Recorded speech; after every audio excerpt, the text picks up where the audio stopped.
ছোটবেলা থেকে চানাচুর বলতে আমার একটাই পছন্দ, মুখরোচক, স্বাদে স্বাস্থ্যে। ভালো খান, সুস্থ থাকুন। মুখরোচক, ভালোবাসার ৭৫ বছর। তুমি মরলে আমি কোন দুঃখে বিষ খাবো শুনি? সারাদিন কাছে পেতে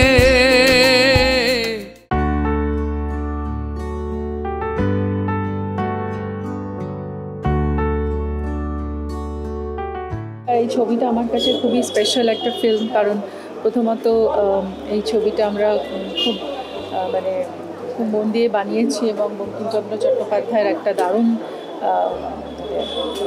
সৃষ্টি রজনী, এবং তার সাথে সাথে অবলম্বনে রজনী অবলম্বনে কিন্তু আমার লবঙ্গলতার অ্যাঙ্গেল থেকে এই ছবিটি তোলা।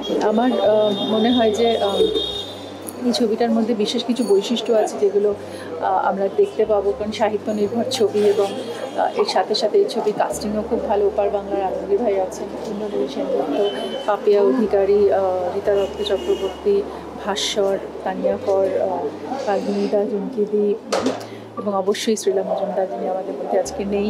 আমরা হারিয়েছি পার্থদাকে, পার্থ সারথীদেবকে, এবং আমাদের মিউজিকের যে কী বলে ডিস্কো কিং বলা হয় যাকে, এবং অনবদ্য স্রষ্টা বাপি লাহিড়ী, উনি আমাদের মধ্যে আছেন। কিন্তু আমার মনে হয় তার সুর এবং তার গান বেঁচে থাকবে তার কাজের ভেতরে, এবং এই ছবিটি বাপিদার লাস্ট কাজ বাংলা সিনেমার।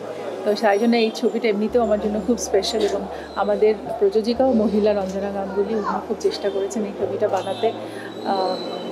তো আই থিঙ্ক সব মিলিয়ে এই ছবির একটা আবেদন তো আছেই। আশা করি দর্শকদের ভালো লাগবে। যতটা পেরেছি আমরা প্রচার করার চেষ্টা করেছি, এবং আমি চাইবো যে তোমরা মিডিয়ার মাধ্যমে আমাদের প্রচারটা নিশ্চয়ই স্ট্রং হবে, এবং যারা দর্শকরা দেখছেন তারা নিশ্চয়ই এই ছবিটি নিয়ে ফেসবুক বা ভালো কোথাও লিখবেন এবং সবাইকে বলবেন যাতে এই ছবিটা দেখতে আসার জন্য। তাহলে একটা বাংলা ছবি সাকসেস হবে। তবে বাংলা ছবি সাহিত্য নির্ভর ছবি মানুষের দেখা উচিত, এবং আশা করব যে একটা ভালো ফল পাবো।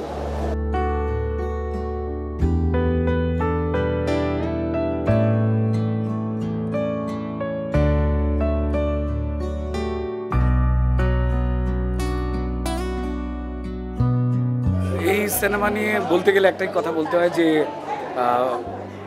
পিরিয়ড ফিল্ম বা সাহিত্য নির্ভর ফিল্ম তার না একটা চিরকালীন দর্শক থাকে। বিশেষ করে আমরা যারা বাঙালি, যারা রবীন্দ্রনাথ, বঙ্কিমচন্দ্র, শরৎচন্দ্র সেই আবেগে বড় হয়েছি, তাদের প্রত্যেকটা বিষয় কিন্তু আমরা অপেক্ষা করে থাকি যে আবার পড়বো এই গল্প, আবার দেখব। তো সেই ব্যবস্থা করেছেন ঋতুপর্ণা সেনগুপ্তরা, আলমগীর সাহেবরা, ইন্দ্রনীলেরা, তার সঙ্গে সঙ্গে আমাদের ভাস্বর রয়েছে, রীতা দত্ত চক্রবর্তী রয়েছেন, পাপিয়া অধিকারী, আরও অনেকেই রয়েছেন, প্রেমেন্দ্র বিকাশ চাকরি করেছে। তো সবটা মিলিয়ে আশাবাদী এটা বলতে পারি। কোভিডের সময় আমাদের ময়দানও বহুদিন আটকে ছিল, 19-এ শুরু হয়েছিল শুটিং, 24-এ রিলিজ করেছিল। তাই কোভিডটা ম্যাটার নয়, সাহিত্য নির্ভর গল্প মানুষের ভালো লাগে, নিশ্চয়ই তারা দেখবেন এটা বলি। আর রঞ্জনা দিদির ধন্যবাদ এই ধরনের সিনেমা প্রডিউস করবার জন্য। এই ধরনের প্রযোজক খুব দরকার রয়েছেন যারা ভালো সিনেমা বানাবার জন্য আসছেন। এবার আমাদের দায়িত্ব সেটা মন দিয়ে বানানো, আর দর্শক তো এই ধরনের সিনেমা দেখতে পছন্দ করেনি। যারা সাহিত্য নির্ভর সিনেমা পছন্দ করেন তারা তো অবশ্যই আসবে। সাহিত্য নিয়ে ছবি আজকাল প্রায় হয় না বললেই চলে, আর সাহিত্যকে মাঝে মাঝে নিজেদের মতো করে সেটাও ঠিক কথা নয়। তবে সাহিত্য আমাদের কৃষ্টি, আমাদের সংস্কৃতি নিয়ে যারা এখনও কাজ করে চলেছে তাদেরকে আমি কুর্নিশ জানাই।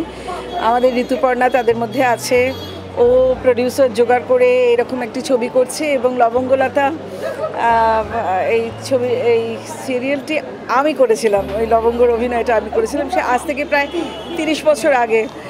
তো ভীষণ ভালো চলেছিল। এখন এই ছবিটি আপনাদের ভালো লাগবে। এই গল্পটা তো বঙ্কিমচন্দ্রর গল্প, তো আপনারা আর করতে পারবেন না, সেটা তো তার নিজের রসে, অমৃত রসের ধারা। তো এই ছবিটা আপনারা দেখুন, সবাই মিলে দেখুন এবং এনজয় করুন, এবং মানুষকেও বলুন যে হলে এসে ছবিটা দেখতে। ভালো একটা ক্লাসিক মুভি, আর এটা যেই উপন্যাসকে কেন্দ্র করে তৈরি হয়েছে সেটা সবাই জানেন, রজনী। আমার চরিত্র এই সিনেমাতে আমার লবঙ্গলতায় রজনী নামেই রয়েছে। এটা খুব চ্যালেঞ্জিং একটা চরিত্র ছিল আমার জন্য। আমি খুব কৃতজ্ঞ যে এই চরিত্রের জন্য আমাকে কাজ করা হয়েছে। আর এতদিন পর, দীর্ঘ প্রতীক্ষার পর এই ছবি আজ মুক্তি পেতে চলেছে, এটার জন্য আমি খুব এক্সাইটেড, খুবই আশাবাদী যে সবার খুব ভালো লাগবে। আমি তো খুব উৎসুকভাবে এই ছবিটি দেখতে এসেছি। অনেক আশা আমার এই ছবিটা নিয়ে, নতুন রকম কিছু দেখতে পাবো। সেই জন্যই আজকে শ্যুট ছিল, তারপরে একটা কাজ ছিল, সব কিছু সেরেও কোনো রকমের সময় ম্যানেজ করে চলে এসেছি, কারণ আমার ছবিটা দেখার খুব ইচ্ছা, আশাবাদী। বাপিদার অনুপস্থিতিতে ডেফিনেটলি একটা ভীষণ বড় নস্টালজিয়া। আর বাংলা ছবি এবং সেখানে বাপিদার গান আছে, সেটাই তো মানে একটা খুব বড় বিষয় আজকে আমার এই প্রিমিয়ারে আসা। এবং আরও আরেকটা বড় বিষয় হচ্ছে ঋতু প্রধান ভূমিকায় অভিনয় করেছে ইন্দ্রনীল। এরা আমার খুবই প্রিয় শিল্পী এবং রঞ্জনাদিকে আমি অনেক অনেক, যিনি প্রডিউসার, তাকে আমি অনেক অনেক শুভেচ্ছা জানাই যে উনি নানান রকম প্রতিকূলতার মধ্যে উনি এই ছবিটা বানিয়েছেন এবং উনি একজন খুব ভালো মানুষ। ওনার সঙ্গে আমি অনেকবারই কথা বলেছি।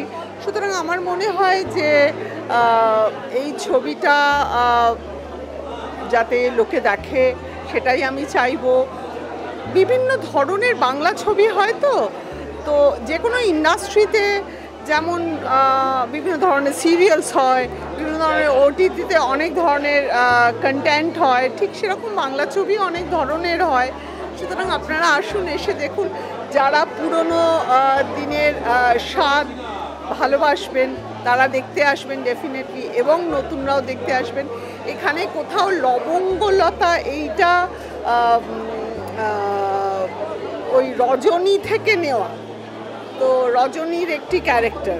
তো আমি রজনী করেছিলাম, আমার মনে আছে আমার যখন একদম প্রথম দিকে আমার টেলিভিশনে খুবই হিট একটি সিরিয়াল ছিল রজনী, রাজা সেন করেছিলেন রজনী, তো আমি রজনীর পাঠটা করেছিলাম।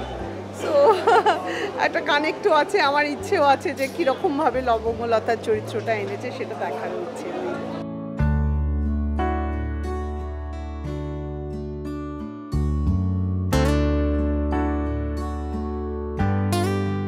সব থেকে কষ্ট যে এখানে আমরা দুটো মানুষকে হারিয়েছি, তিনটে মানুষকে। একটা হচ্ছে বাপিদা, শেষ লাস্ট মিউজিক এটা ওনার, ঠিক।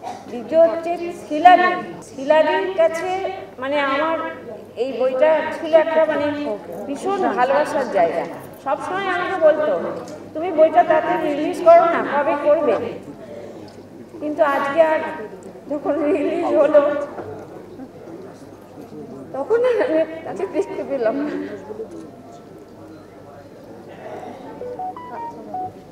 পার্থদাও খুব ভালো অ্যাক্ট্রেস, পার্থদাও খুব অসুস্থ ছিলেন, কথাও বলেছিলাম, আর কিছু বলার নেই।